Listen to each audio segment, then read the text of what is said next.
Hey college football fans, episode 37 of Walk It Off with Chappy, and a question was posed by our boy Dan Siegel, who covers the ACC, and he asked, Chappy, of the 4 new coaches in the Atlantic Coast Conference, which ones do you think will last the longest?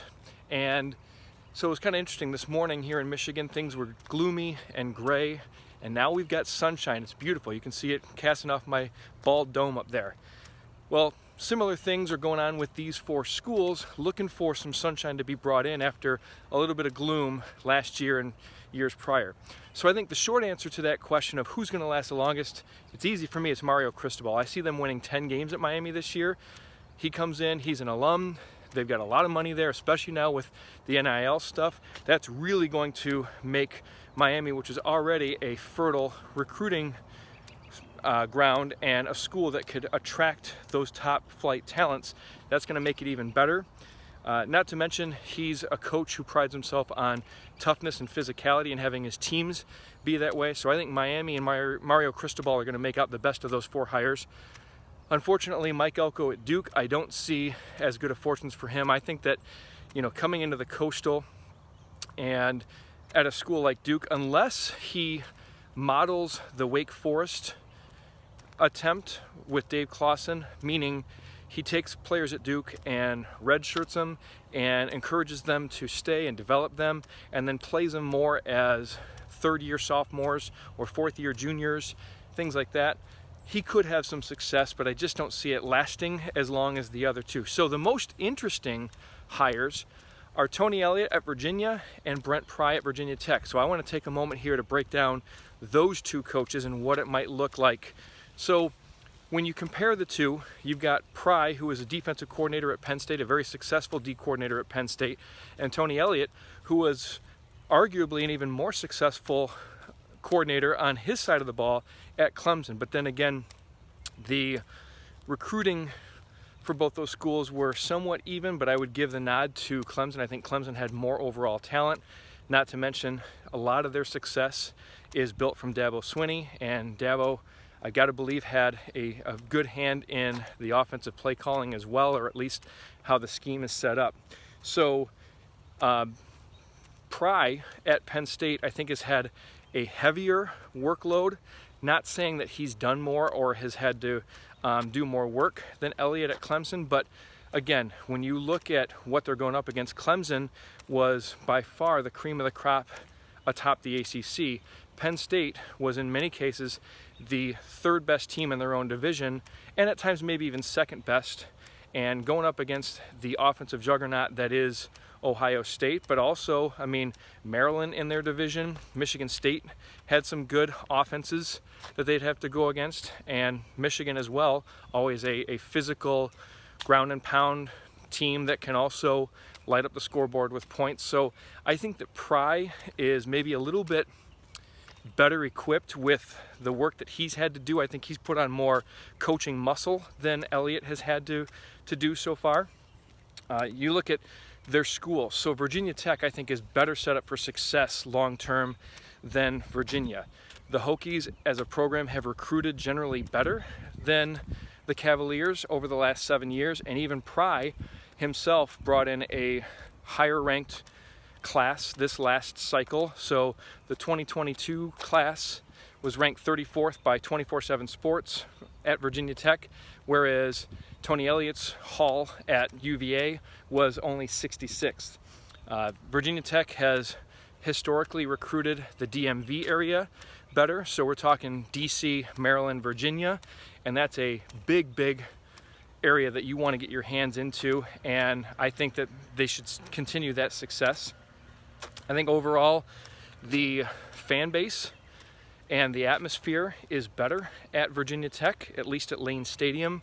You've got Enter Sandman, you've got the lunch pail, all that stuff going on. And it's not to take anything away from UVA, because they've done pretty well at home, at least in the last 4 years. They're 12-3 at Scott Stadium, but it seems a little bit more country clubbish, and it seems a little bit more reserved, and fanatic does not scream out at me when I think of UVA football. Now, other sports, maybe that's a little bit different.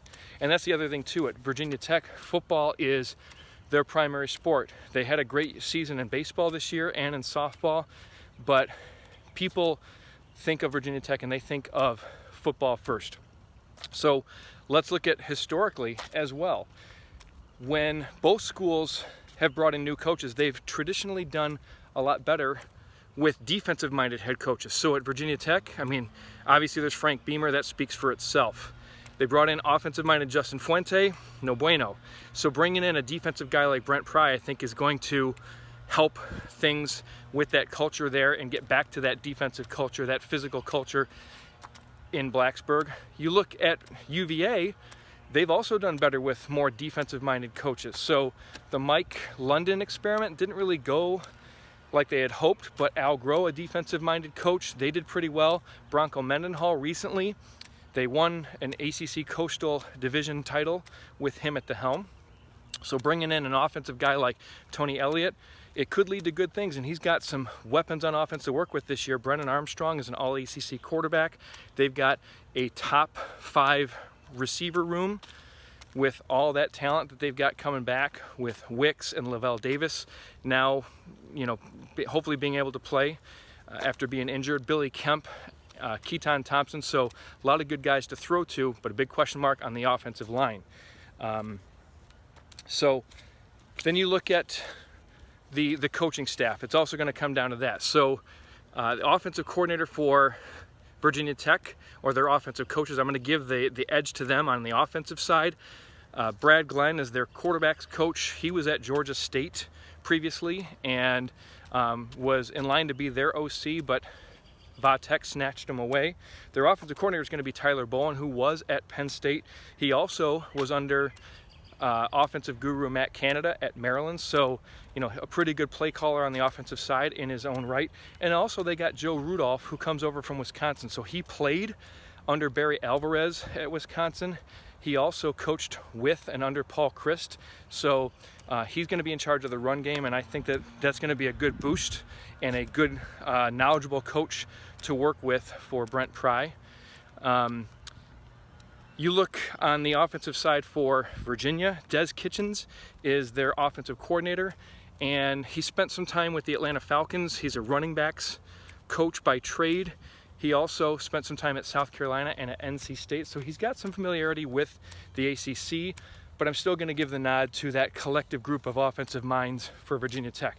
Defensive side, Chris Marv is the D coordinator for Virginia Tech, and he played linebacker at Vanderbilt under Brent Pry when Pry was the D coordinator in the James Franklin days down there at Vandy in the SEC. So he knows the inside of Brent Pry's defensive mind. He's played for him, he's coached under him, and I think that there could be some good things going there. They also have Pearson Prelo on the, that's Virginia Tech. But getting back to UVA, I like their D coordinator, John Rudzinski. They brought him over from Air Force. I think that was a big hire. So I'm going to give the defensive nod to the Cavaliers over Virginia Tech, just slightly. I think overall, Virginia Tech, like I said, the recruiting is probably going to be a little bit better there. So what does it look like in 2022, Chappy? Well, I have, in the Coastal Division, I have Virginia Tech going 8-4, possibly 9-3, because one of their 4 losses I have is to North Carolina, who I think is going to be better than people expect them to be this year. But Va-Tech has owned the heels. They're 4-1 in the last 5 meetings against North Carolina, so I think that's going to play in Va-Tech's favor. Could be a win for them.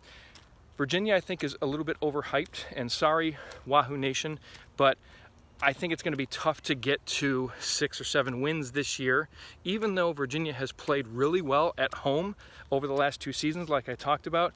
I think bringing in this new coaching staff, and I have a lot of questions on defense. They're starting brand new on the offensive line, and it sounded like things were not too confidence-inspiring on that offensive front in the spring this year for UVA. So I have Virginia going 3-9 and finishing 6th in the Coastal, whereas Va-Tech I have finishing 4th at 8-4 overall. So that's my thoughts. What do you think about this? Do you agree that in that in that assessment of those two Virginia schools, or am I way off base? I love the banter, so send it to me. I'm Chappy, and this is what I know.